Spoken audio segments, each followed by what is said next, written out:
The desert air shimmered like liquid glass over Camp Pendleton's training grounds, but something was wrong. 6 Marines, elite force recon operators with combined combat experience spanning 4 deployments, had vanished during what should have been a routine close-quarters battle drill.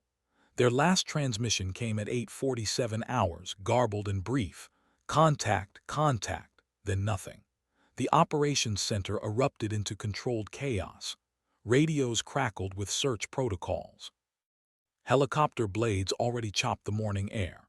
But in the back corner of the ready room, one figure remained perfectly still, studying the terrain map with an intensity that made the light seem to bend around her. Lieutenant Commander Nadia Volkov didn't look like anyone's idea of a Navy SEAL. At 5'6" with delicate Slavic features and silver blonde hair pulled back in regulation tight, she'd heard every dismissive comment, every sneering prediction of her failure. What they didn't see, what they refused to see, was the way her pale blue eyes tracked movement like a predator's, the way her hands stayed loose and ready even at rest, the surgical precision with which she approached every mission as if it were a chess problem written in blood and sand. The base commander, Colonel Marcus Webb, burst through the door trailing anxious staff officers. His face had that particular shade of red that came from equal parts sunburn and suppressed panic. "We need a search team airborne in 5 minutes," he barked. "Full tactical package, assume hostile contact." Around the room, operators snapped into motion, except Volkov. She raised one finger, still studying the map. The gesture was so quiet, so understated, that it somehow commanded more attention than shouting. "Sir," her voice carried the faint accent of her Moscow childhood, smoothed by years of American military service but never quite erased. "Permission to speak." Webb's jaw tightened. Everyone in that room knew the history between them. Volkov had been the first female to complete SEAL qualification training in her class, enduring not just the legendary physical crucible but something worse, the invisible resistance of men who believed her presence desecrated their brotherhood. Webb had been among the loudest skeptics, the one who told her during Hell Week that she should try not to cry, princess, when the instructors weren't looking. She'd never forgotten. Neither had he. "What is it, Volkov?" His tone suggested he was granting a favor rather than military protocol. She tapped the map 3 times, each touch precise as a surgeon's cut. "The Marines didn't vanish. They were taken." The temperature in the room seemed to drop 10 degrees. Someone muttered an objection that died in their throat when Volkov's eyes swept across them. She continued as if no one had spoken, her finger tracing a pattern invisible to everyone else. "The drill area encompasses 12 square kilometers of canyon terrain. Standard force recon dispersal pattern would place them here, here, and here." She marked 3 positions, "with overwatch elements on these ridgelines. To suppress their communications simultaneously requires either an electromagnetic pulse, which we would have detected, or coordinated human action." She looked up, meeting Webb's stare without flinching. "Someone planned this. Someone who knows how we train." Outside, the California sun climbed higher, indifferent to the drama unfolding beneath it. Volkov could hear the Blackhawks spooling up on the tarmac, their rotors beating the air like impatient hearts.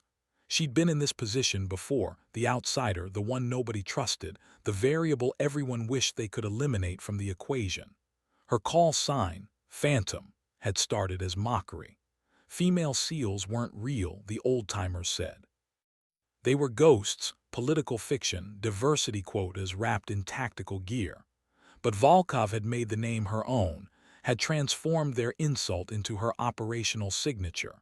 She moved through environments like smoke, present but untouchable, lethal but unseen.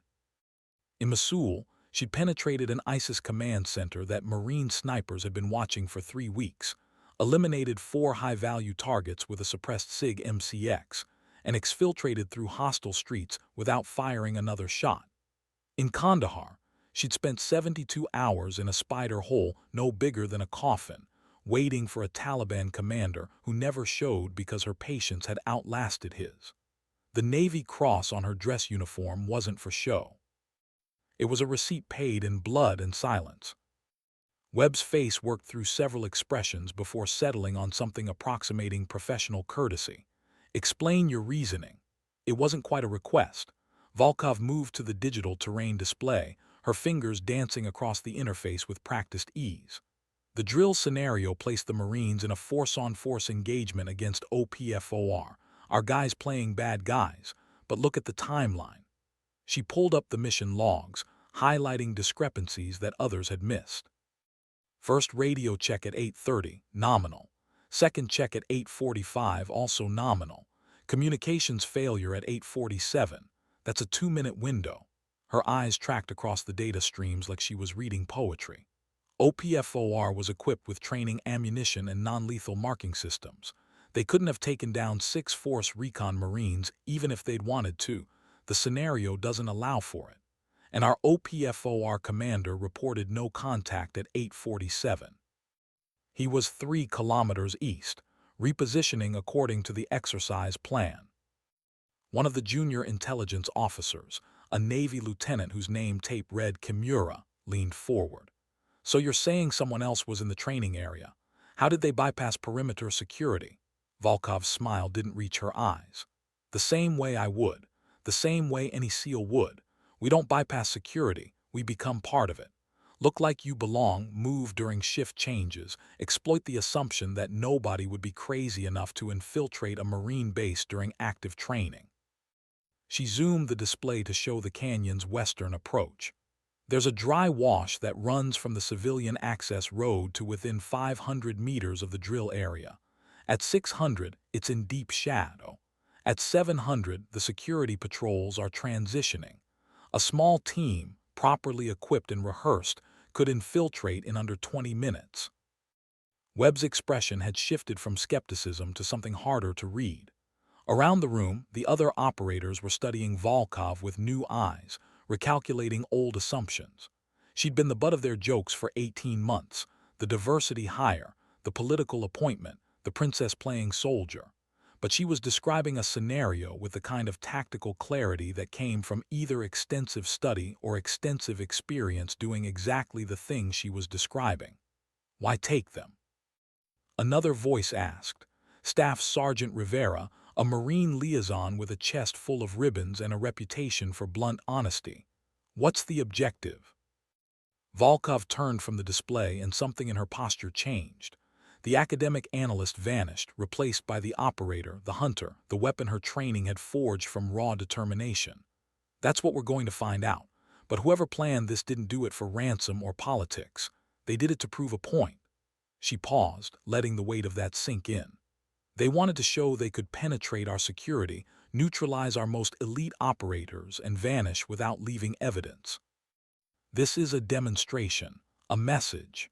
Her voice dropped to something barely above a whisper, but everyone heard every word. And we have maybe 6 hours before the message gets delivered. The silence that followed was broken by the sharp chirp of Webb's radio.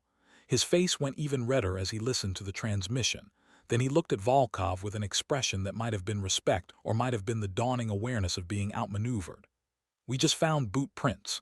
Military issue. Wrong tread pattern for our OPFOR. They lead into the canyon system exactly where you predicted. He cleared his throat, and when he spoke again, his voice had lost its edge of condescension. Lieutenant Commander, I'm assigning you tactical command of the recovery operation. Choose your team. Volkov didn't hesitate. She'd been ready for this question since the moment she walked into the room, had been running scenarios in her head while everyone else was still processing the crisis. I'll take a 4-person element, light and fast. Combat Controller Yazzie for communications and air support coordination. Hospital Corpsman Lee for emergency medical and, she looked directly at Rivera, Staff Sergeant Rivera as Marine liaison and second gun. Rivera's eyebrows rose. She just picked the man who'd spent the last year making jokes about women in combat, who'd been loudly skeptical about her ability to complete the same obstacle courses he'd mastered. But she'd also picked one of the best close-quarters battle specialists on the West Coast, someone who knew Force Recon tactics from the inside. It was a move that said more than words could. She didn't need cheerleaders. She needed competence. Rivera stood, his face unreadable. For a long moment he studied her, and Volkov met his gaze without wavering. Whatever he saw there made him nod slowly. "Roger that, ma'am. When do we step off?" The ma'am wasn't quite respectful yet, but it wasn't quite mocking either. It was a beginning. Volkov checked her watch, a battered Sunto that had seen 3 deployments and more firefights than she cared to count. "We're wheels up in 15 minutes. Full combat load, low-vis approach. We're not going in loud unless we have no choice." She moved toward the armory, her stride purposeful. The hostiles demonstrated tactical sophistication and operational security. That means we're not dealing with amateurs or opportunists. Treat this like an enemy action in a hostile nation, because that's effectively what it is. The team assembled with the kind of fluid efficiency that came from shared training and mutual respect for the mission, if not yet for each other. Combat Controller Technical Sergeant Daniel Yazzie was Navajo, built like a linebacker, with a face that could have been carved from canyon stone.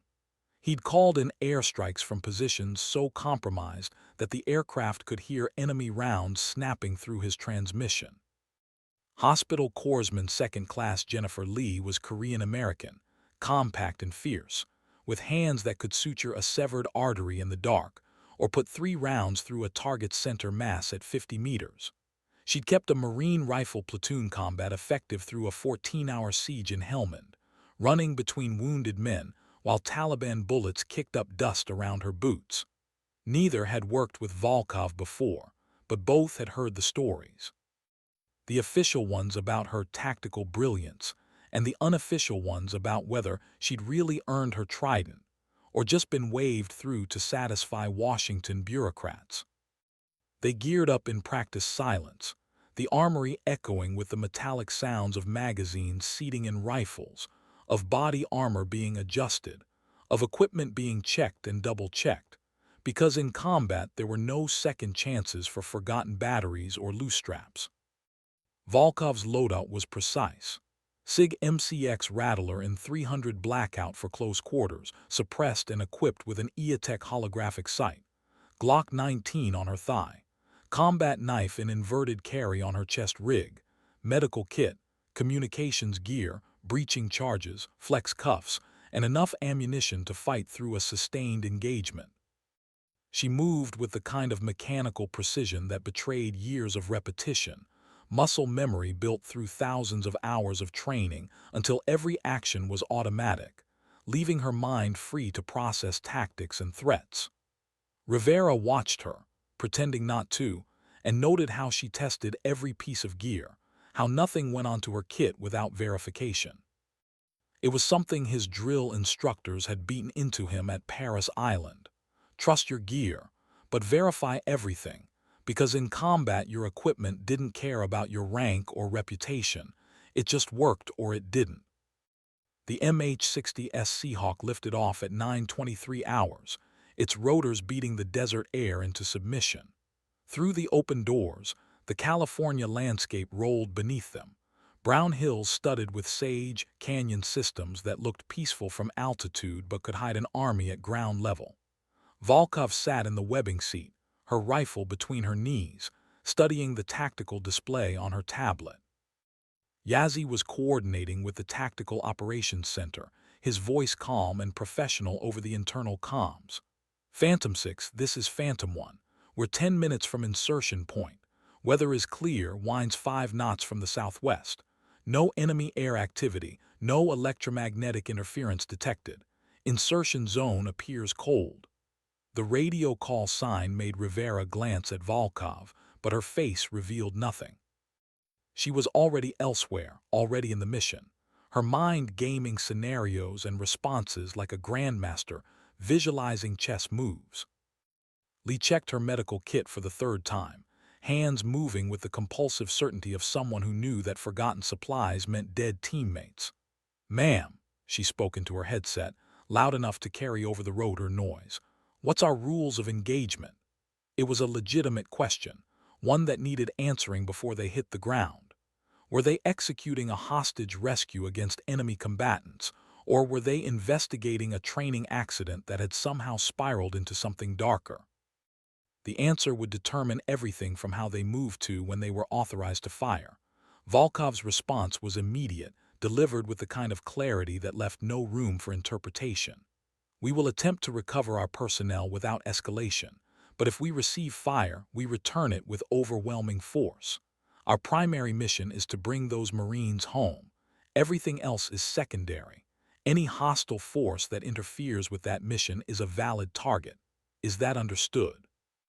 The acknowledgments came back crisp and professional.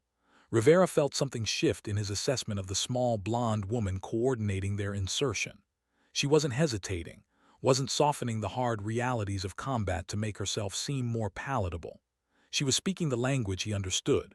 Mission first, overwhelming violence when required, measured restraint when possible, but never confusion about priorities.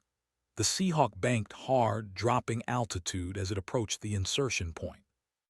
The pilots, both veteran naval aviators who'd flown countless special operations insertions, brought the helicopter into a shallow canyon, using the terrain to mask their approach.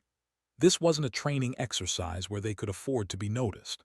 If the hostiles had surveillance on the area, an obvious helicopter insertion would compromise the entire operation before it began. Instead, they came in low and fast, the aircraft's shadow racing across the canyon floor like a hunting bird.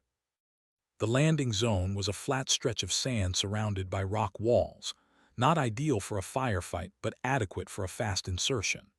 The helicopter flared at the last moment, its skids touching down with barely a bump. Volkov was out before the aircraft had fully settled, rifle up, and moving toward cover with the kind of fluid grace that made it look easy, though anyone who tried to move in full combat gear while maintaining weapon discipline knew it was anything but. Yazzie followed, then Lee, then Rivera, each operator moving to a different sector, establishing a defensive perimeter in the few seconds before the Seahawk lifted off again, its rotors kicking up a sandstorm that obscured everything. Then the aircraft was gone, climbing hard and banking away, and the canyon was suddenly, oppressively quiet. Volkov held up a closed fist, hold position, while the dust settled and her ears adjusted to the new soundscape. Desert silence wasn't really silent. There was wind moving through the rocks, the distant call of a hawk, the faint rustle of something small and alive moving through the scrub brush. But there were no human sounds, no radio traffic, no engines or voices or the thousand small noises that accompanied human presence.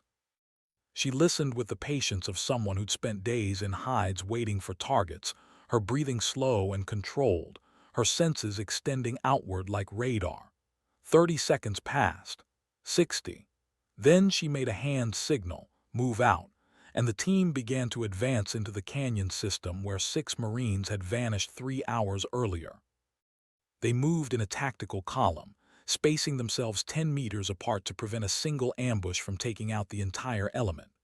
Volkov took point, which raised Rivera's eyebrows again. Most commanders led from the middle or rear, directing the action rather than exposing themselves to initial contact. But Volkov moved like she was built for point position, her steps careful and deliberate, her rifle tracking where her eyes went, her body low and presenting minimal profile. Every 20 meters, she would pause, hand up, listening and observing before moving forward. It was slow, methodical, professional, the kind of movement that frustrated impatient operators but kept people alive. Rivera, bringing up the rear and covering their backtrail, began to understand that whatever else she might be, Volkov was no amateur. This was someone who'd done this before, in places where mistakes didn't end in training reprimands but in body bags. The canyon narrowed as they advanced, walls rising on either side until the sky was reduced to a ribbon of blue overhead. Good ambush terrain, Rivera thought. If someone wanted to hit them, this would be the place. But Volkov seemed to anticipate every danger, pausing at each choke point, using hand signals to direct Lee and Yazzie to check potential hide positions before the team committed to moving through. It added time to their advance, but it also meant they weren't walking blind into a prepared kill zone. After 40 minutes of careful movement, Yazzie signaled contact. He'd found something. The team collapsed into a defensive position while Volkov moved up to assess. On the ground, partially hidden by a scrub brush, was a piece of equipment. An ANPRC-152 tactical radio, the kind issued to force recon teams. It was powered off, the battery removed, deliberate, not accidental. Someone had disabled it and left it here. Volkov knelt beside the radio without touching it, studying the surrounding area with the intensity of an archaeologist examining artifacts. The ground here was disturbed, boot prints, drag marks, signs of struggle.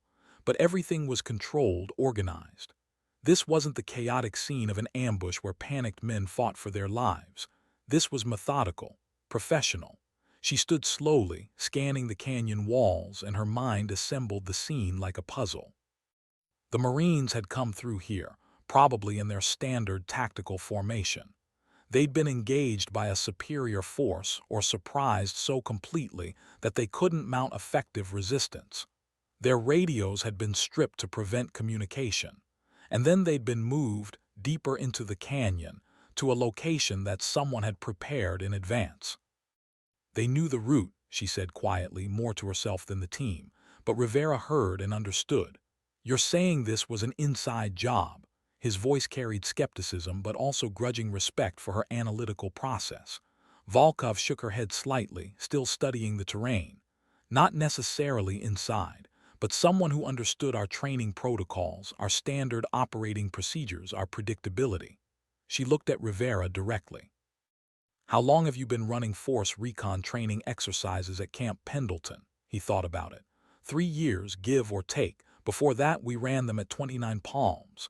She nodded as if he'd confirmed something. And in those 3 years, how often did you vary the basic drill structure? Different scenarios, sure, but the fundamental pattern: assembly, briefing, insertion, exercise, debrief. Rivera's jaw tightened because he knew where this was going. It's a training evolution. We're teaching fundamentals, not running live operations. Consistency is part of the methodology. Exactly, Volkov said. Which means anyone who spent time observing could predict not just where your Marines would be, but when and how they'd react to contact. She gestured at the canyon around them. This entire area is accessible from civilian land. No fences, no patrols, just Bureau of Land Management wilderness that happens to border a military reservation. Someone could have been watching your exercises for weeks, mapping movements, timing rotations, identifying vulnerabilities. It was a disturbing thought, made more disturbing by how plausible it was. Military bases were secure, but they weren't fortresses. The perimeter was measured in miles, and much of it was desert terrain that couldn't be constantly monitored. A dedicated adversary with patience and tradecraft could absolutely conduct surveillance without detection. The question was why? What was the end game? They continued deeper into the canyon, following signs that became increasingly obvious: disturbed earth, broken vegetation, even a few drops of blood on a rock that Lee swabbed and stored for later analysis. Someone had come through here with prisoners, moving fast enough to cover ground but not so fast that they left an obvious trail. It suggested confidence, or perhaps arrogance. They wanted to be followed, Volkov realized. This entire scenario was designed to draw a response. Her hand went up again, stopping the team. Ahead, the canyon opened into a wider area, almost an amphitheater carved by ancient water into the sandstone. And there, arranged in a scene that was simultaneously mundane and shocking, were 6 Marines. They sat in a row against the far canyon wall, their hands flex-cuffed behind them, their uniforms dirty but intact. They were alive. They were unharmed. And they were guarded by absolutely no one. Rivera's rifle came up instinctively, scanning for threats, but the natural amphitheater was empty except for the prisoners. Volkov raised her fist again, hold position, while her mind raced through possibilities. This was wrong. Too easy. Too perfect. 6 elite Marines wouldn't be taken without a fight, and they certainly wouldn't be left unguarded unless the people who'd taken them were supremely confident in their security or supremely indifferent to whether they were recovered. Neither option suggested amateurs. She hand-signaled Yazzie to establish overwatch on the high ground while Lee prepared to provide medical support. Then she and Rivera would approach the Marines, but carefully, treating this like an explosive ordnance disposal mission where every step could trigger catastrophe. They advanced in bounds, one moving while the other covered, their movements synchronized through years of similar training even though they'd never operated together before. The language of tactical movement was universal among special operations forces. You learned it in training and refined it in combat until it became as natural as breathing. Volkov reached the Marines first, her rifle panning across the amphitheater one last time before she took a knee beside the nearest man. He was a gunnery sergeant, his name tape reading Morrison, his face bruised but his eyes alert and angry. "Ma'am," he said through split lips, his voice hoarse but controlled. "It's a trap. You need to." That's when Volkov heard it. The faint, almost subliminal sound of a radio transmission being initiated. Her eyes went to Morrison's uniform, and there, concealed in the folds of his jacket, was a small device she recognized immediately. A transponder. The kind used to mark targets for precision munitions. "Move," she shouted, grabbing Morrison and hauling him to his feet with a strength that surprised them both. Rivera was already in motion, his combat instincts responding to the command before his conscious mind processed the threat. Lee and Yazzie broke from their positions, sprinting toward whatever cover they could find in the open amphitheater. And that's when the canyon exploded. Not with explosives. That would have been crude, traceable, something that would leave evidence. Instead, with sound. Speakers hidden in the rock faces erupted with a frequency specifically designed to cause disorientation and pain. It was an LRAD, long-range acoustic device, a non-lethal weapon that turned sound into a hammer that drove into the skull and scrambled equilibrium. Volkov felt her inner ear rebel, the world tilting sideways as nausea surged through her system. She saw Rivera go down to one knee, his hands instinctively releasing his rifle to clutch his head. Lee managed 3 more steps before she fell. Yazzie, furthest from the speakers, stayed upright but clearly affected. Through the wall of sound, Volkov forced herself to move. Her SEAL training had included exposure to non-lethal weapons, scenarios specifically designed to teach operators how to function through disorientation.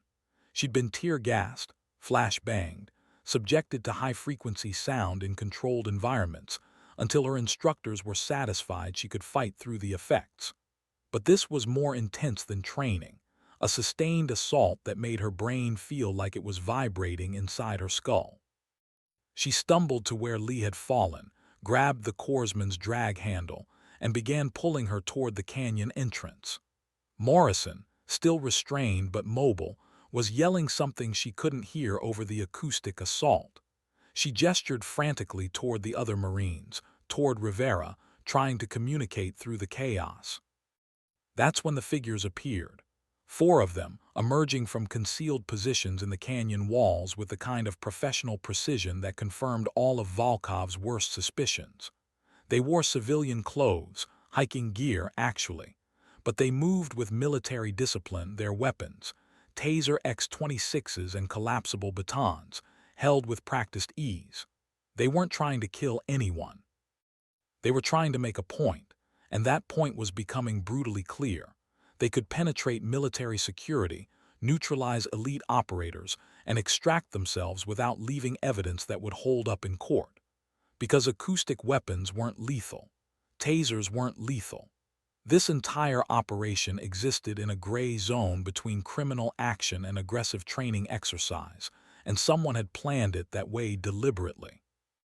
Volkov's hand went to her sidearm, but even as she drew the Glock, part of her mind was calculating angles and consequences. These weren't enemy combatants in a war zone. This was California, civilian jurisdiction. If she started shooting, even in self-defense, the legal and political consequences would be catastrophic. But if she didn't shoot, her team would be captured or neutralized. The mission would fail, and whoever orchestrated this would have demonstrated that America's most elite warriors could be humiliated on their own training grounds. The figures advanced, confident behind their wall of sound. And Nadia Volkov, who'd survived Mosul and Kandahar, who'd earned her trident through sheer bloody-minded determination, who'd been told 1,000 times that she didn't belong in this brotherhood, made a decision that would define everything that followed. She didn't fire. Instead, she charged. The movement was so unexpected, so contrary to tactical logic, that it achieved complete surprise. The acoustic weapon was designed to incapacitate targets who tried to resist or retreat, but it didn't account for someone who would drive directly into its source.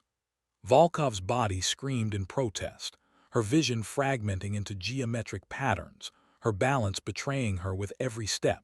But she'd learned long ago that the body could endure what the mind thought impossible. You just had to be willing to pay the price. She closed the distance to the nearest figure in 3 seconds that felt like 3 hours, her momentum carrying her into a tackle that drove them both to the ground. Her Glock clattered away, forgotten in the impact. They rolled across the rocky ground, and up close, through the distortion and pain, she saw his face. Young, fit, trained, but surprised. He'd expected her to fold under the acoustic assault like everyone else. His mistake. Volkov's training took over, her body executing techniques drilled into muscle memory until they were automatic. She secured a wrist control, transitioned to a joint lock, and used his own arm as leverage to drive her knee into his solar plexus. The air left his lungs in a whoosh, and before he could recover, she'd stripped the taser from his grip and pressed it against his neck. Not firing, not yet, but the threat was clear. The other 3 figures froze, their certainty fracturing. The acoustic weapon cut off abruptly, and in the sudden silence, Volkov's voice rang out with crystalline clarity. Tell whoever's listening that they made one critical error. They assumed competence could be intimidated. It can't. She maintained her position, the taser steady against her captive's carotid. Now we're going to have a conversation about who you work for and why you thought this was a good idea. Or I can demonstrate what Navy SEALs do to enemy combatants who take American military personnel hostage. Your choice. Behind her, she heard Rivera groaning back to consciousness, heard Yazzi's voice on the radio calling for immediate backup, heard Morrison and the other Marines struggling against their restraints with renewed vigor. The tactical situation was stabilizing, but Volkov knew this was just the beginning. Whoever had orchestrated this operation had resources, planning capability, and most concerning of all, detailed knowledge of American military training procedures. This wasn't random. This wasn't opportunistic. This was a message, and the message was terrifying in its implications. Your security is an illusion. Your elite operators can be neutralized, and we can demonstrate this whenever we choose. The question was whether that message came from a hostile foreign intelligence service testing American readiness, or from something even more disturbing, domestic actors with their own agenda. The man beneath her taser said nothing, his face set in the kind of professionally blank expression that confirmed military training of his own. Former Special Operations, Volkov guessed, probably Navy or Marine Corps given his familiarity with Camp Pendleton's geography. Someone who'd once worn the uniform and then, what? Gone private sector, gone rogue, turned his skills toward undermining the very institution that had created him. It was a depressing pattern she'd seen before, warriors who couldn't transition back to civilian life and found purpose in the gray markets where violence was a commodity and loyalty was negotiable. But this felt more organized than a disgruntled veteran's revenge fantasy. This felt like a proof of concept, a demonstration model for a larger operation. Rivera, she called out, not taking her eyes off her prisoner, status check. The Marine's voice came back rough but functional. I'm up, Lee's up. Yazzi's coordinating quick reaction force, ETA 15 minutes. Morrison and his team are secure but restrained. We need bolt cutters or a key for those flex cuffs. Volkov nodded slightly. 15 minutes. A lifetime in combat, an eye blink in an investigation. She needed information now, before lawyers and jurisdiction, questions and official channels turned this into a bureaucratic nightmare where the truth would be classified into oblivion. She increased the pressure on the taser slightly, not enough to deploy it, but enough to make her intent clear. Last chance.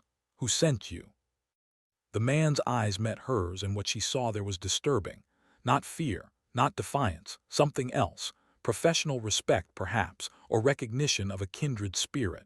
When he spoke, his voice was educated, calm, completely at odds with his position as a prisoner. You already know the answer, Lieutenant Commander Volkov. You're just hopping your wrong. He smiled slightly, and it was the smile of someone playing a longer game than the immediate situation suggested. We're not the enemy. We're the auditors, and your organization just failed its audit spectacularly. 6 Marines captured, a Navy SEAL team compromised by off-the-shelf acoustic technology, civilian penetration of a secure military base, and recovery operations that required your most unconventional operator to charge headlong into a known trap because none of your standard tactics were effective. He paused, letting that sink in. Someone needed to demonstrate that American military supremacy is built on assumptions that no longer hold in fourth-generation warfare. Congratulations on being the proof of concept. Volkov's mind raced through implications. This wasn't an attack, it was a test. And the fact that it had been conducted on American soil, against American forces, suggested either catastrophic security failures or authorized penetration testing that had somehow escaped normal channels. Neither option was comforting. Red Team operations, where friendly forces deliberately probed security to identify weaknesses, were standard military practice. But they were coordinated, authorized, and conducted with strict safety protocols. This had the sophistication of a Red Team operation, but the secrecy and aggression of an enemy action, which meant either someone had gone way off reservation with their testing methodology, or this was cover for something darker. The sound of helicopter rotors echoed through the canyon, the quick reaction force arriving. Volkov heard the professional calm of military communications as operators fast-roped into the amphitheater, establishing security and beginning the process of securing the scene. She maintained her position on her prisoner until a Marine captain approached, his name tape reading Chen, his face showing the kind of barely controlled fury that came from having his men taken hostage. Lieutenant Commander, I'll take custody of the prisoners. Colonel Webb wants you back at base for immediate debrief. It wasn't quite an order, given that Volkov technically outranked him, but it was close enough. She released the man she'd been restraining, stepping back and recovering her dropped Glock with practiced efficiency. The 4 penetrators, she refused to think of them as enemy combatants until more was known, were flexcuffed and searched with thorough professionalism. They yielded no identification, no cell phones, no conventional intelligence bonanza. Just the acoustic devices, some water bottles, and the kind of nondescript outdoor gear that could have been purchased at any REI store. Chen's intelligence officer, a lieutenant who looked young enough to be in college, began photographing and cataloging everything with meticulous care. It would all go into a report that would climb the chain of command and probably disappear into whatever black-budget office handled incidents that couldn't be officially acknowledged. Volkov watched the process with the detached interest of someone who'd seen this movie before. In the special operations community, there were victories you could publicize and victories that went into sealed files. This was definitely the latter. Morrison approached as the corpsmen were cutting away his flex cuffs, his wrists showing the marks of hours in restraints. Up close, Volkov could see he was older than she'd initially assessed, mid-40s probably, with the weathered face of someone who'd spent his career in hard places doing hard things. "Ma'am," he said, and this time the ma'am was respectful without qualification. "Thank you, we were." He paused, choosing his words carefully. "We were outplayed, completely. They hit us during a communications window, used a frequency jammer we didn't detect until it was too late, and coordinated their assault with precision that suggested real-time intelligence. By the time we realized we were in actual contact, not exercise contact, they had us cold. No shots fired. No serious resistance. Professional embarrassment doesn't begin to cover it." Volkov nodded, understanding the shame beneath his words. These were Force Recon Marines, arguably the most elite conventional forces in the American military. To be taken without a fight, even by a sophisticated adversary, was a wound to their professional pride that would take longer to heal than any physical injury. This wasn't your failure, Gunny. This was someone with extensive knowledge of our procedures, significant resources, and most importantly, the willingness to risk serious federal charges to make a point. You didn't fail. You encountered an adversary who chose the battlefield, chose the time, and chose the rules of engagement.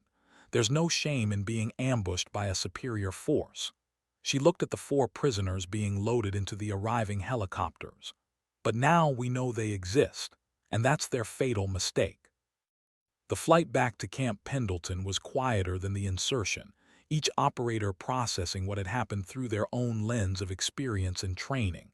Rivera sat across from Volkov, no longer pretending not to stare, his expression thoughtful rather than skeptical. Finally, he leaned forward and spoke over the internal comms. "Ma'am, that charge into the acoustic weapon, that was either the bravest thing I've ever seen or the craziest. I'm still not sure which." Volkov's lips quirked in something that wasn't quite a smile. "In my experience, Staff Sergeant, courage and insanity often look identical from the outside. The difference is whether you survive. I calculated that the acoustic device was directional and that by closing to contact I could either neutralize it or its operators. Also, I've been conditioned to fight through disorientation. Most people haven't. That gave me an advantage they didn't anticipate." "Where do they teach that?" Lee asked, genuinely curious. "Fighting through sound weapons."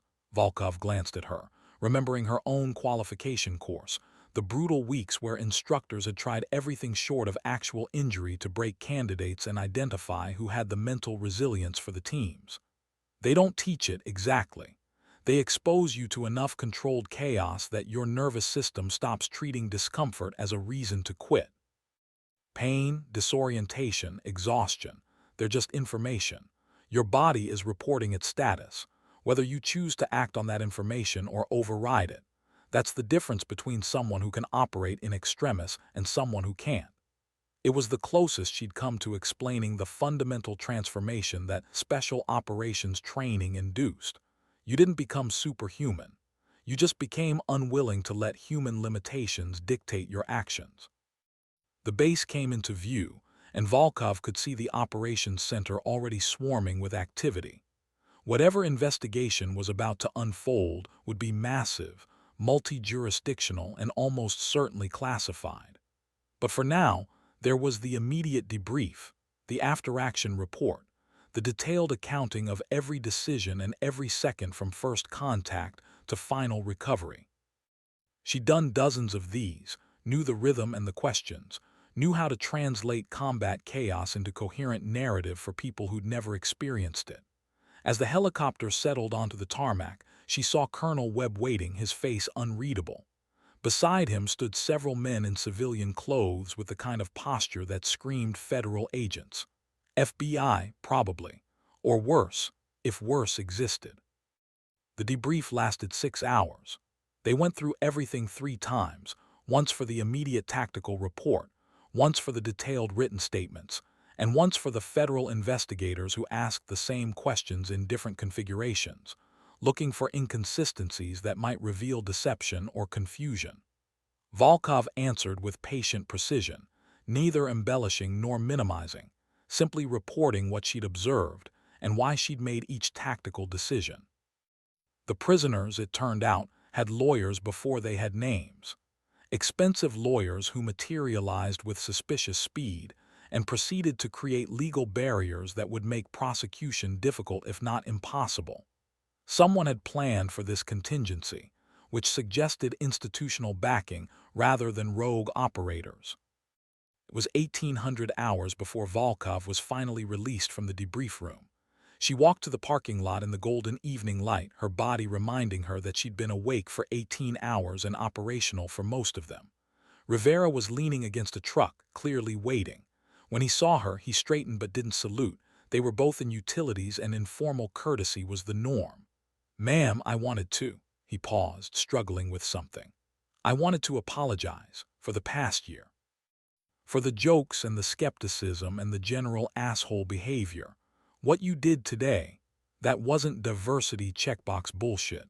That was legitimate tactical excellence, and I was wrong to assume otherwise. Volkov studied him for a long moment, weighing his sincerity against her accumulated experience with men who said the right things when witnesses were present but reverted to type when they weren't. Finally, she nodded slightly. Apology accepted, Staff Sergeant, but understand something. I didn't do what I did today to prove anything to you or anyone else. I did it because that was the mission requirement. The day I start making tactical decisions based on what other people think of me is the day I need to turn in my trident. She paused, then added more gently, but I appreciate the acknowledgement, and you performed well under adverse conditions. The Marine Corps trained you correctly. He cracked a small smile at that. Permission to buy you a beer, ma'am. Off base, civilian clothes, no rank visible. It was an olive branch, and Volkov recognized it as such. The teams were small communities, and holding grudges was toxic to operational effectiveness. If Rivera was genuinely reconsidering his previous assessment, that would make future joint operations smoother. Rain check, Staff Sergeant. I need to write my personal after-action report while the details are fresh, and then I need about 12 hours of sleep, but ask me again next week. She moved toward her car, then paused and looked back. And Rivera, tell your force recon community that they didn't fail today. They encountered a prepared enemy operating with significant advantages. What matters now is what we do with that intelligence. Make sure they understand that. That night in her quarters on base, Volkov sat at her desk with a cup of tea and her personal journal. She'd kept one since her first deployment, a practice her grandfather had taught her. Write what happened, he'd said in Russian, his English still heavily accented despite 40 years in America. Write what you felt. Write what you learned, because memory lies but the page remembers. He'd been Spetsnaz in the Soviet era, had survived Afghanistan when it was still the Soviet Union doing the occupying, and he'd understood things about warfare that most modern military thinkers were only beginning to rediscover. She wrote for 90 minutes, documenting not just the tactical events but her observations about the penetrators' methodology, their equipment choices, their apparent objectives. Something about the entire operation felt like a demonstration model, too perfect, too controlled, too theatrical. Whoever planned this wanted attention, wanted the military to know they could be penetrated. The question was why. Her phone buzzed with a secure text from an unidentified number. The message was brief. Your performance today was noted. Expect contact regarding opportunities that better utilize your skill set. Friends who appreciate competence. Volkov stared at the message for a full minute, her mind parsing implications. This could be legitimate. Special operations units were constantly recruiting from each other, and her performance today would absolutely have attracted attention from entities that specialized in exactly this kind of operation. Or it could be something else. A test. A recruitment pitch from the same people who'd orchestrated today's events. A way to identify and isolate operators who might be susceptible to offers that existed outside normal chains of command. She deleted the message without responding, but she noted the time and the verbatim text in her journal. If this was part of a larger pattern, documenting it might prove critical. Sleep, when it finally came, was fractured with dreams of acoustic weapons and prisoners who smiled while being detained. She woke at 5:30, earlier than necessary, and went for a run through the base perimeter. The physical activity helped process the previous day's stress, helped her body metabolize the adrenaline residue that still lingered in her system. She ran 8 miles at a pace that would have impressed most civilians and was merely adequate by SEAL standards, her mind quiet and focused on nothing but movement and breathing. Other early morning personnel nodded as she passed, Marines mostly, a few Navy personnel, all of them engaged in their own morning rituals.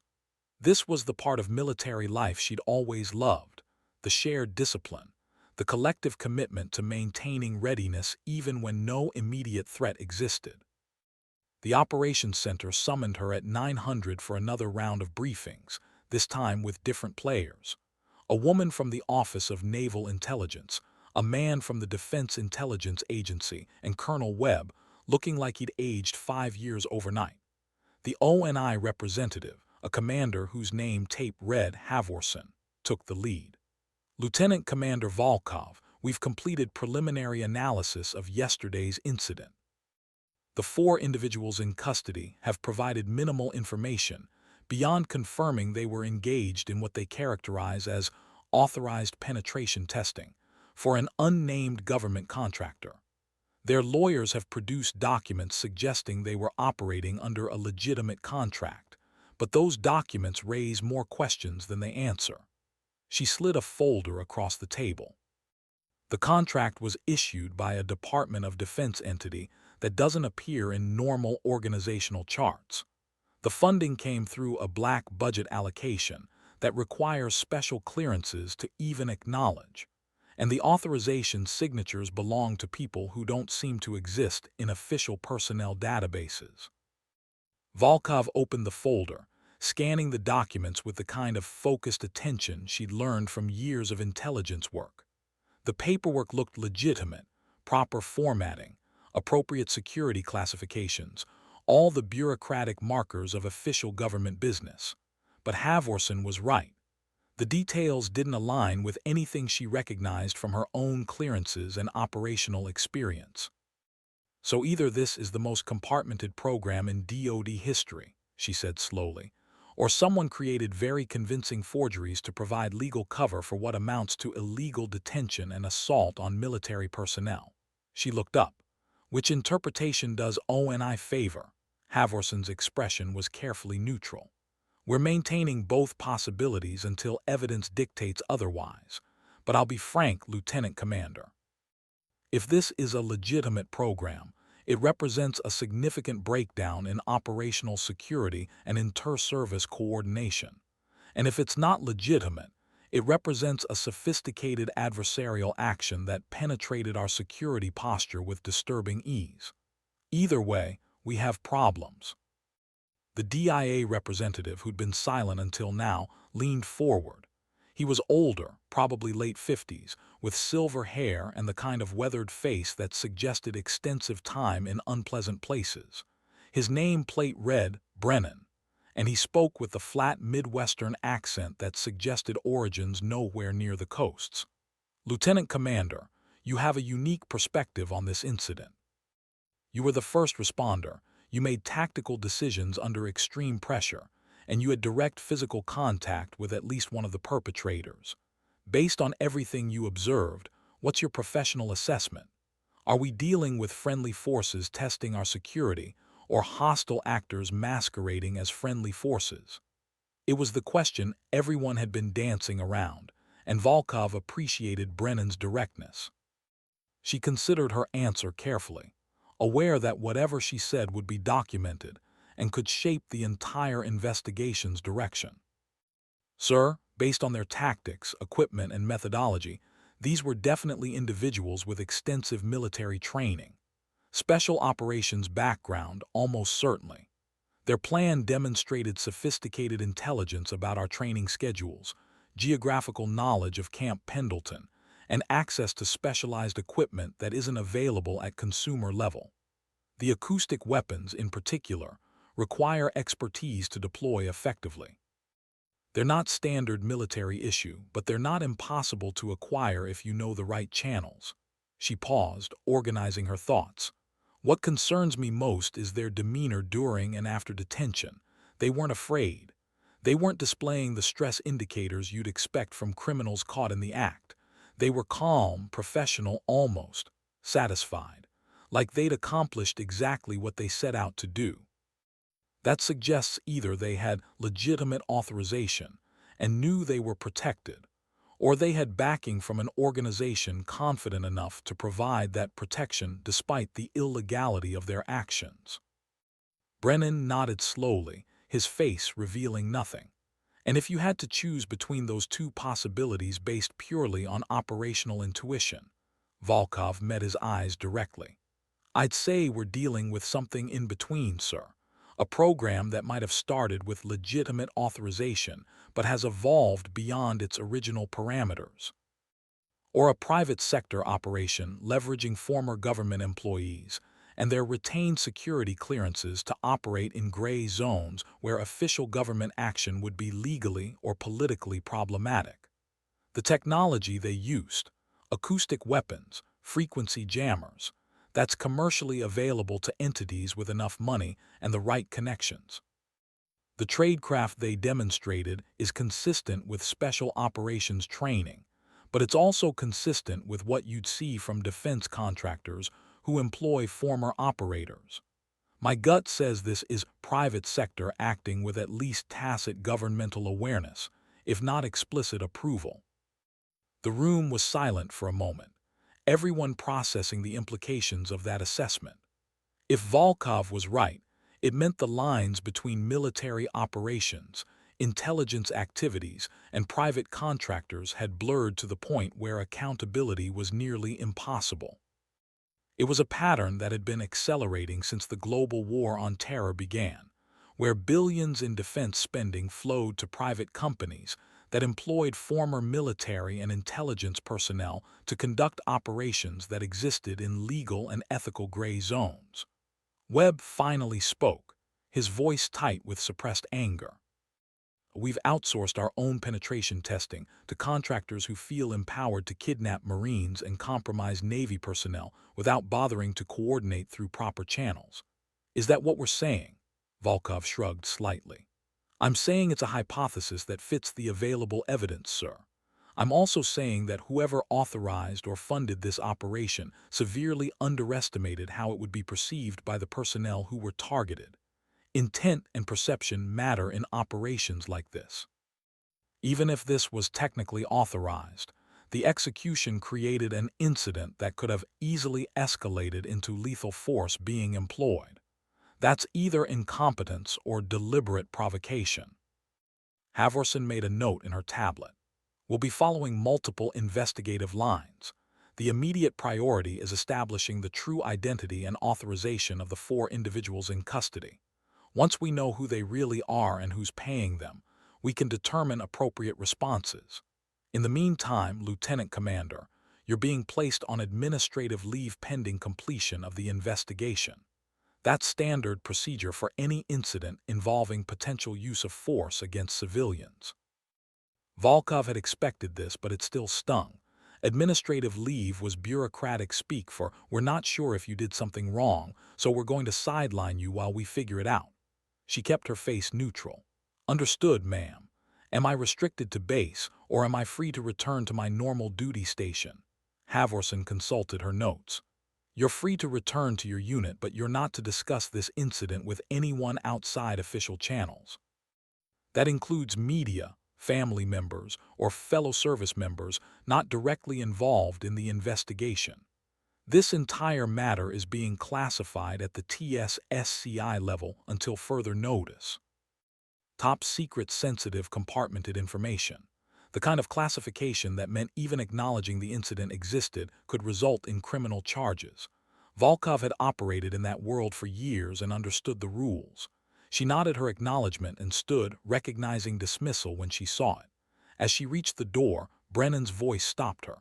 Lieutenant Commander, off the record, that charge into the acoustic weapon, that showed the kind of decision-making we need more of in this community. Whatever else comes from this investigation, don't let the bureaucracy make you second-guess your tactical judgment. You made the right call. It was a small validation, but coming from a DIA senior officer, it meant something. Volkov nodded her thanks and left. The next 2 weeks were an exercise in professional limbo.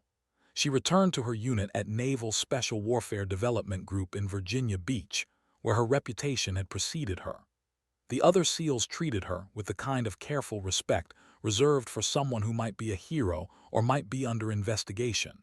Nobody was quite sure which.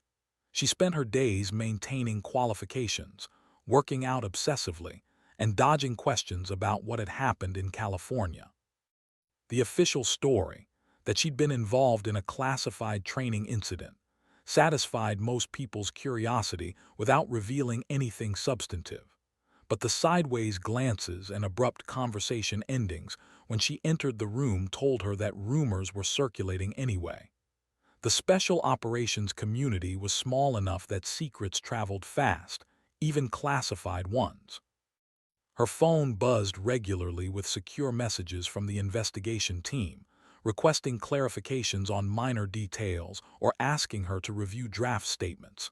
She complied with mechanical precision, neither volunteering information nor holding back, simply answering what was asked. On the 15th day, she received a different kind of message: report to the commander's office at 1400 hours. She arrived early, as was her habit, and was surprised to find not just her unit commander, but also Brennan from the DIA and a Navy captain she didn't recognize. The captain's uniform displayed ribbons that suggested extensive special operations experience, and his name tape read, Thornton. He looked at her with the kind of assessing gaze she'd learned to expect from senior officers who were deciding whether she was an asset or a liability. Lieutenant Commander Volkov, thank you for your patience during this investigation, Thornton began without preamble. I'm Captain Thornton, currently assigned to Naval Special Warfare Command with oversight responsibilities for certain specialized programs. The investigation into the Camp Pendleton incident has been concluded with findings that I'm authorized to share with you.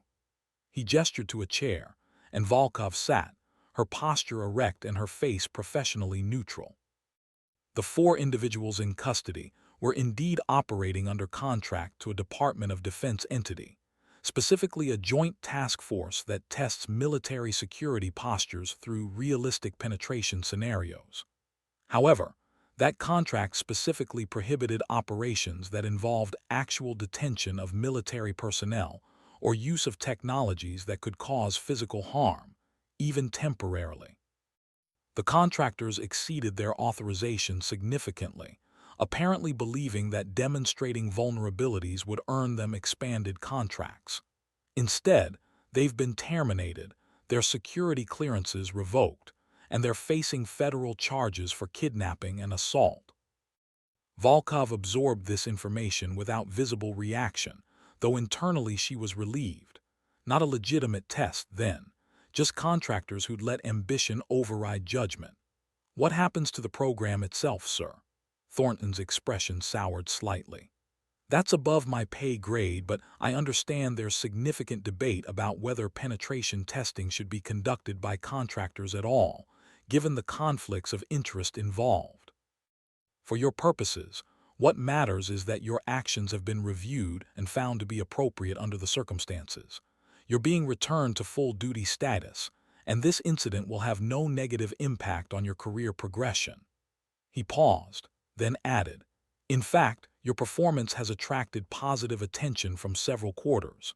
We need operators who can think creatively under pressure and execute decisively when standard responses aren't adequate. Brennan spoke up, his voice carrying the weight of someone about to make an offer. Lieutenant Commander, the Defense Intelligence Agency has a requirement for someone with your specific skill set.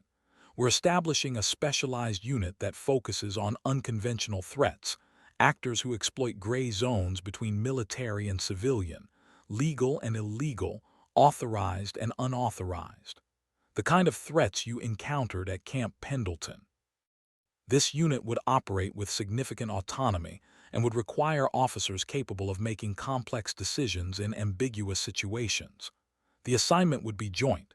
You'd retain your Navy commission but work in a multi-service environment. Interested?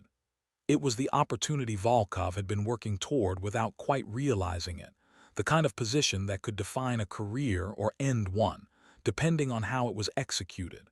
She took a careful breath before responding. Sir, I'd need to know more about the unit's mission parameters, command structure, and operational authorities before I could commit. But yes, I'm definitely interested.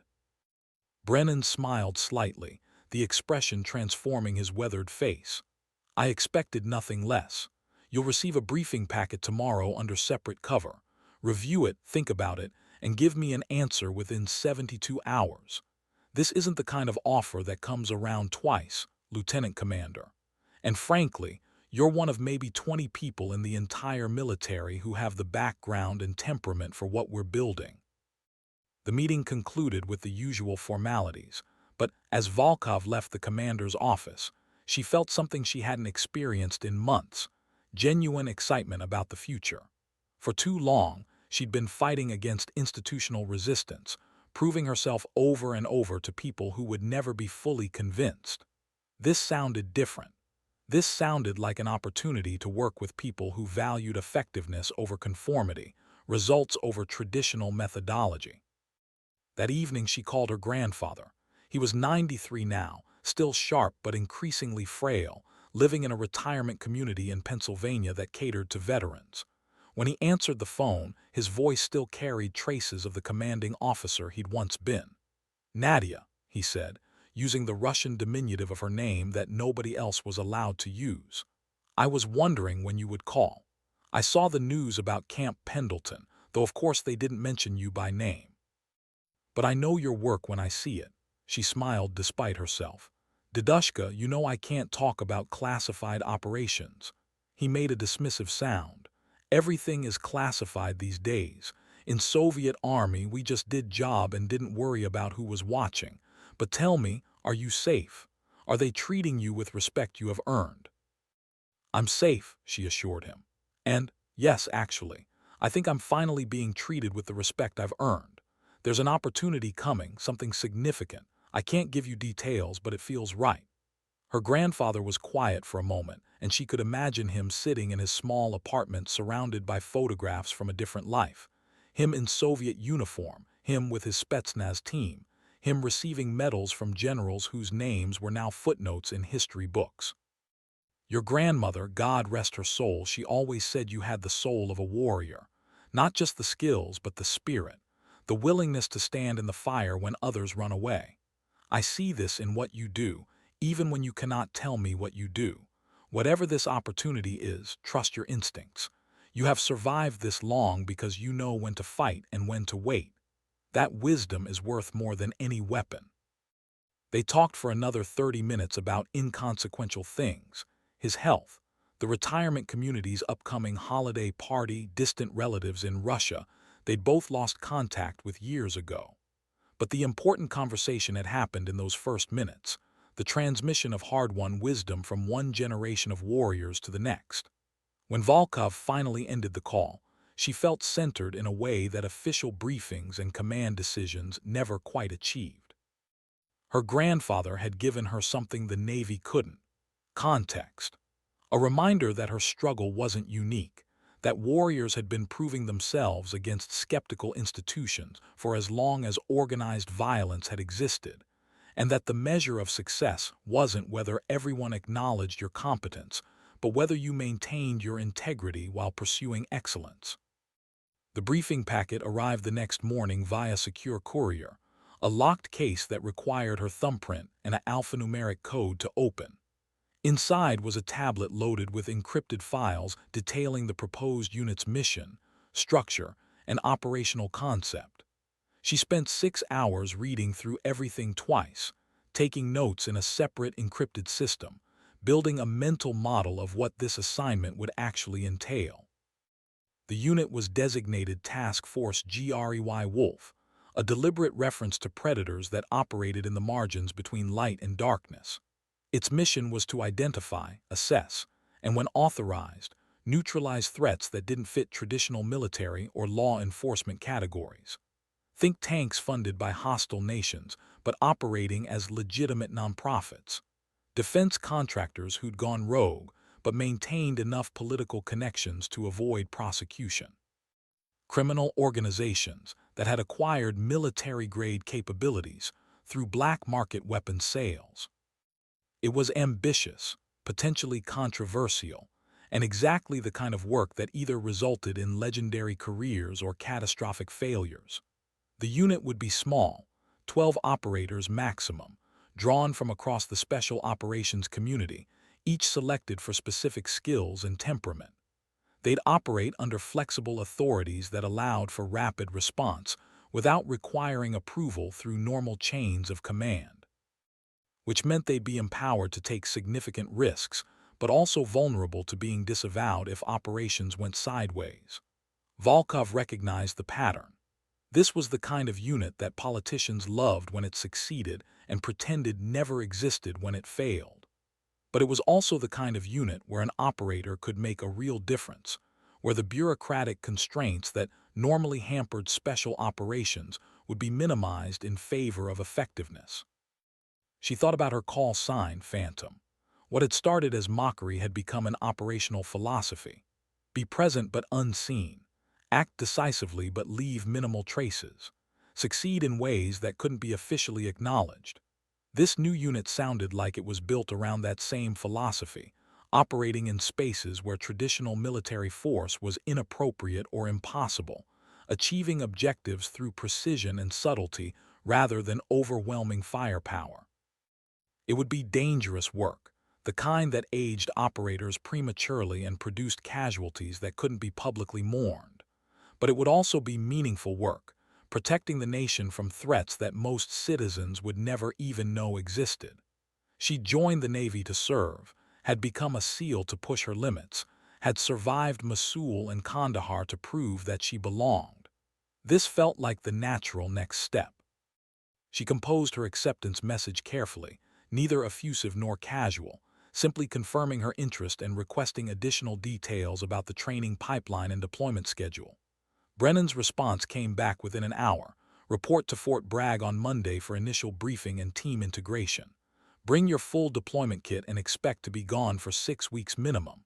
Welcome to the pack. The reference to wolves made her smile slightly. She'd been called worse things than a predator. At least this time, it was meant as a compliment. The weekend passed in a blur of preparations. She updated her will, arranged for her apartment to be maintained during deployment, sent carefully worded emails to the few people she stayed in contact with explaining she'd be unavailable for the next 2 months. Her personal affairs were simple. No spouse, no children, minimal possessions beyond what fit in her deployment bags.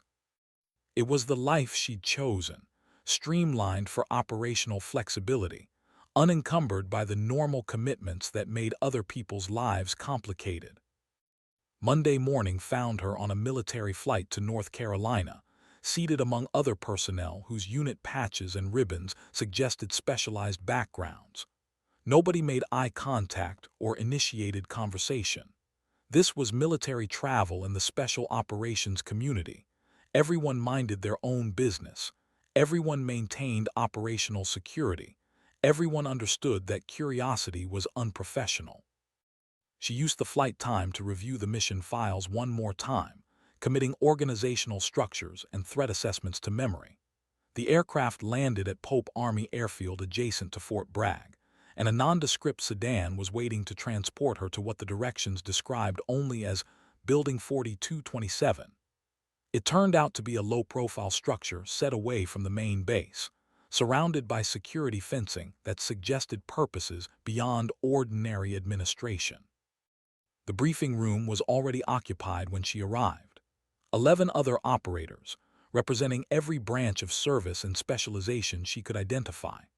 Army Special Forces, Marine Raiders, Air Force Pararescue, even a Coast Guard Maritime Security Response Team operator, whose presence suggested this unit's mandate was broader than she'd initially understood. They sized each other up with the professional assessments of people who'd spent careers evaluating threats and allies. Brennan entered through a side door, accompanied by a woman in civilian clothes whose bearing screamed intelligence officer. He didn't waste time on pleasantries. Welcome to Task Force GREY Wolf. You're here because you demonstrated capabilities that our current force structure doesn't adequately utilize. Over the next 6 weeks, we're going to determine if you can work together as a team despite coming from different services with different cultures. Some of you will wash out. That's expected and not a reflection on your individual competence. We need people who can operate in ambiguity, make decisions with incomplete information, and live with consequences that can't be made public. If that doesn't sound like something you can handle, the door is still open. Nobody moved. Volkov hadn't expected anyone to leave, but it was interesting that Brennan had offered the option. It spoke to the kind of environment he was trying to create: voluntary participation, informed consent, acknowledgement that this wasn't for everyone even among the elite. The civilian woman stepped forward, and when she spoke, her accent suggested Eastern Europe, maybe Czech or Polish. "I am Dr. Kasparov, and I will be your primary intelligence analyst for this unit. Before we begin tactical training, you need to understand the threat landscape you'll be operating against. The world has changed significantly in the past decade. Non-state actors now possess capabilities that were once exclusive to nation-states. Private military contractors operate globally with minimal oversight. Criminal organizations have acquired military-grade weapons and intelligence collection capabilities. And the lines between these categories have blurred to the point where traditional distinctions, military versus civilian, legal versus illegal, friend versus enemy, are increasingly meaningless." She activated a display showing organizational charts and networks of dizzying complexity. "This is a sampling of the threats we're tracking. Defense contractors who provide security services to authoritarian government while maintaining U.S. security clearances. Cryptocurrency-funded militias that recruit former military personnel for operations that range from protection to assassination. Technology companies that sell surveillance capabilities to both legitimate governments and criminal enterprises.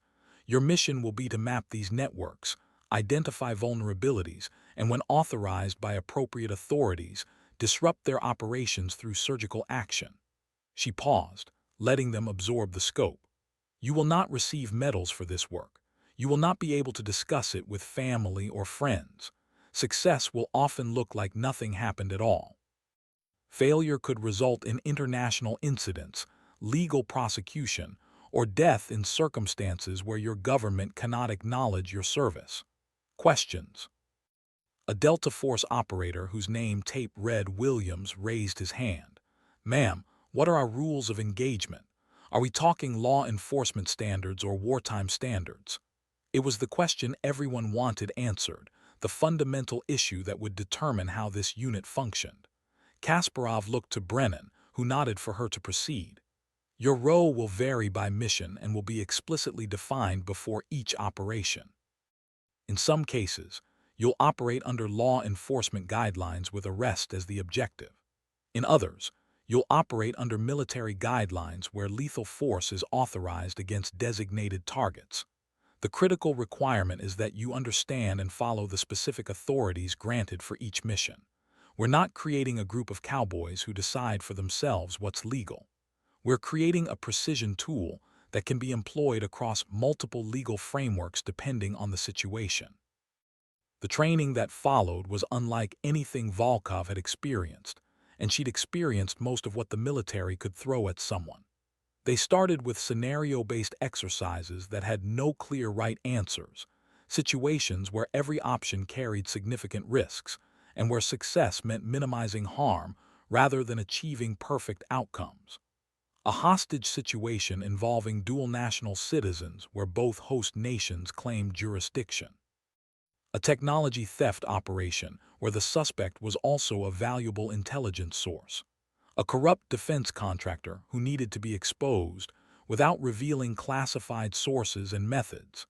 Each scenario was designed to stress test their decision-making under ambiguity, their willingness to operate without clear guidance, their ability to accept consequences for actions that couldn't be publicly justified. Volkov found herself gravitating toward three operators who seemed to share her analytical approach. Williams from Delta, a Navy cryptologist named Chen, and surprisingly, a Marine logistics officer named Rodriguez whose specialty was tracking financial networks.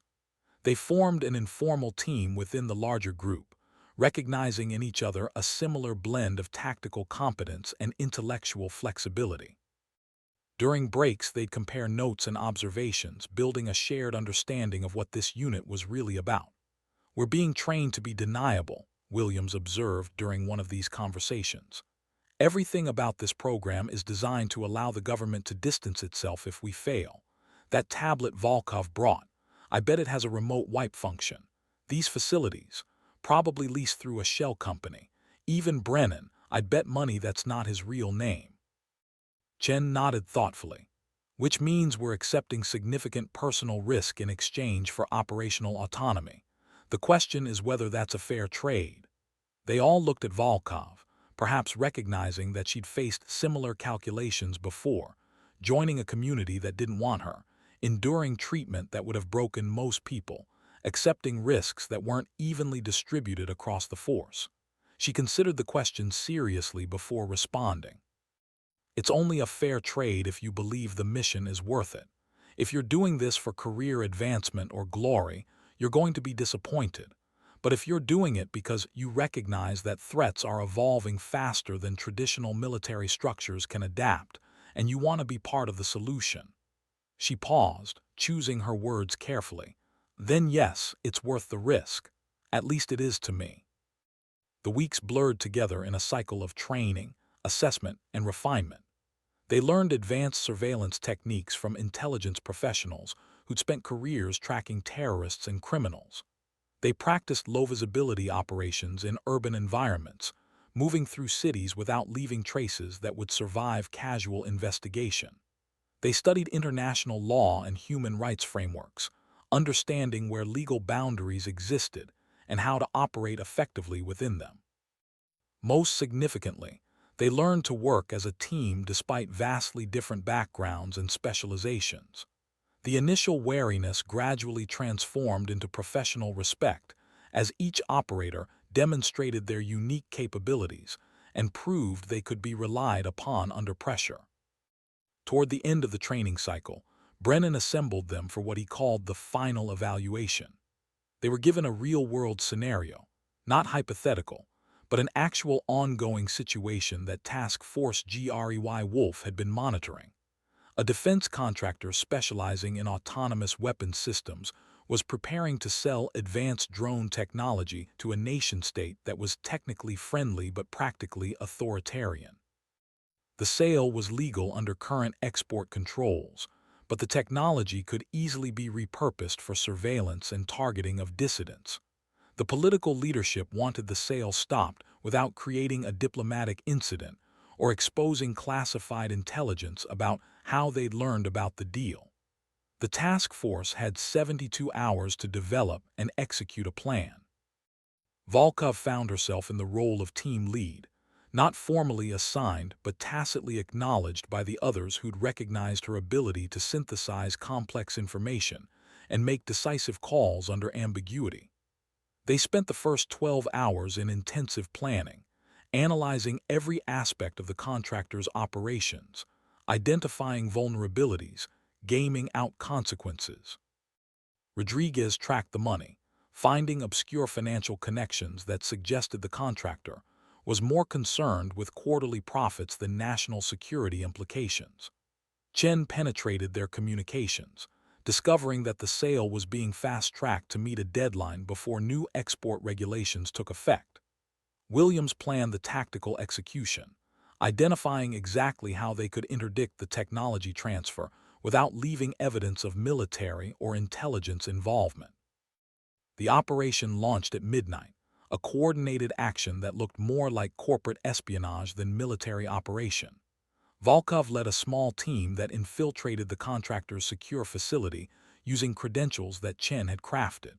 Rodriguez had arranged for a financial audit that would keep security personnel distracted.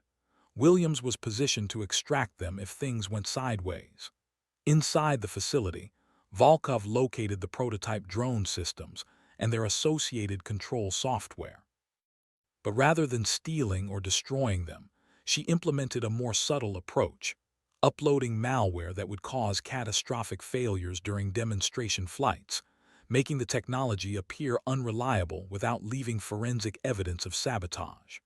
The contractor would lose the sale due to their own apparent incompetence, the export would be blocked, and no one would ever know about Task Force GREY Wolf's involvement.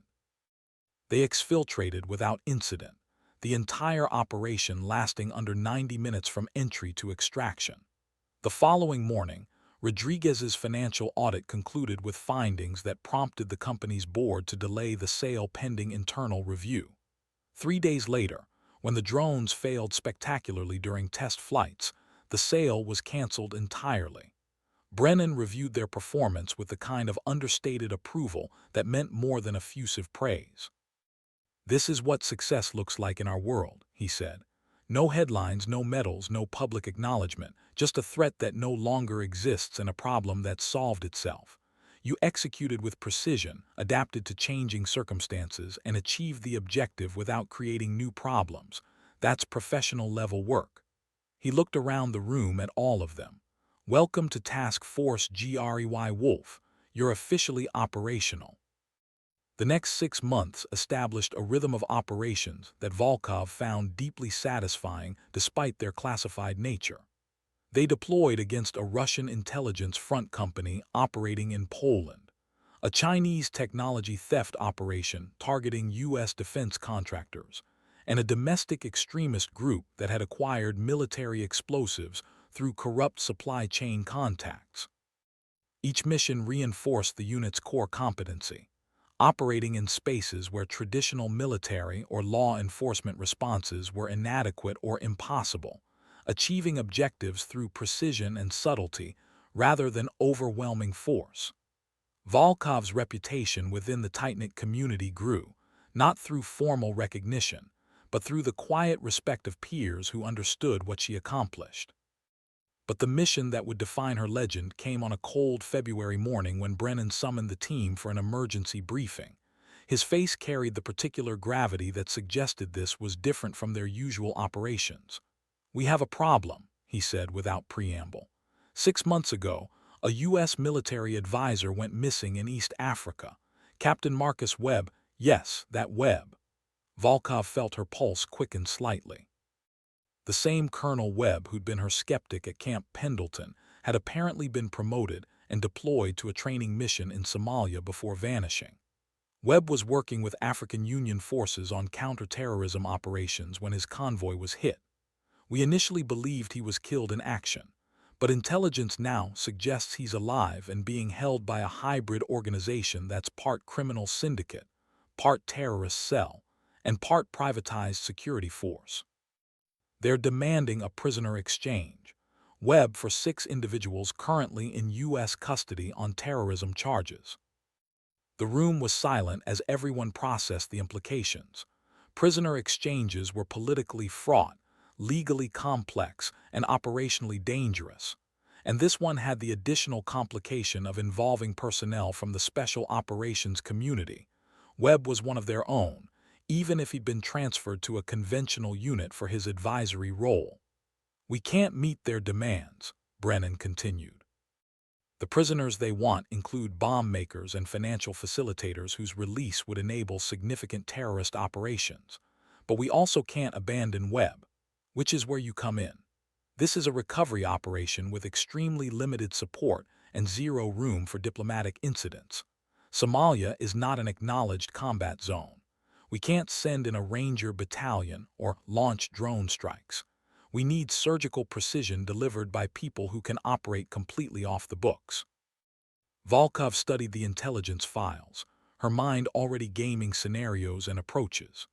The organization holding Webb operated from a fortified compound in the Juba Valley, an area contested by multiple factions where government authority was theoretical at best. They had connections to al-Shabaab, but also did business with local warlords and even some government officials, playing all sides to maximize their protection and profitability. Security would be significant but not impenetrable. These were people accustomed to defending against rival gangs and occasional African Union raids, not against American Special Operations forces. The question was whether Webb was actually there, whether he was alive and ambulatory, and whether extraction was feasible without creating an international incident or getting everyone killed. "I want to take this," Volkov said, looking directly at Brennan. 4 operators, light footprint in and out before anyone realizes we were there." Around the room, her teammates were nodding. They'd worked together long enough to develop the kind of shared confidence that made complex operations possible. Brennan studied her for a long moment. You understand this is personal for you. Webb was your skeptic, your vocal critic. Some people might question your objectivity. Volkov's expression didn't change. Sir, with respect, Webb's personal opinions about me are irrelevant. He's an American officer being held hostage by a criminal organization. That's the only variable that matters. Whether he thinks I belong in the teams or not doesn't change my obligation to bring him home. The plan came together over 72 hours of intensive preparation. They'd insert via high-altitude parachute drop over the Indian Ocean, use small boats to reach the Somali coast, and infiltrate inland to a position where they could conduct surveillance on the compound. Once they'd confirmed Webb's location and condition, they'd wait for optimal timing, probably early morning when guards were fatigued and alertness was lowest. Then execute a rapid assault designed to secure Webb and extract him via helicopter to a naval vessel offshore. It was ambitious, risky, and depended on intelligence that was incomplete at best. But it was also the kind of mission that Task Force Grey Wolf had been created to execute. Impossible by conventional standards, feasible with the right combination of skill and audacity. They departed from a naval facility in Djibouti 48 hours later, carried aloft in a C-130 that would release them over international waters before continuing on a flight path that suggested innocent cargo operations. Volkov checked her equipment for the final time as they reached altitude. Full combat loadout, medical supplies, communications gear, and the kind of focused determination that had carried her through every impossible situation she'd faced. William sat across from her, his face reflecting similar thoughts. Chen and Rodriguez completed the team, each carrying specialized equipment for their roles. As the loadmaster gave the 2-minute warning, Volkov allowed herself a moment of reflection. From being mocked as princess during SEAL training to leading a classified task force on a hostage rescue in East Africa, the journey had been brutal, but it had forged her into exactly what she'd always wanted to be. Not a woman trying to prove herself in a man's world, but a warrior serving her country at the absolute highest level. The rear ramp opened, and Nadia Volkov stepped into the darkness 30,000 feet above the Indian Ocean, trusting her training, her team, and her purpose. Whatever happened next would become the story they'd tell about her. Not the mockery, not the skepticism, but the mission. Always the mission.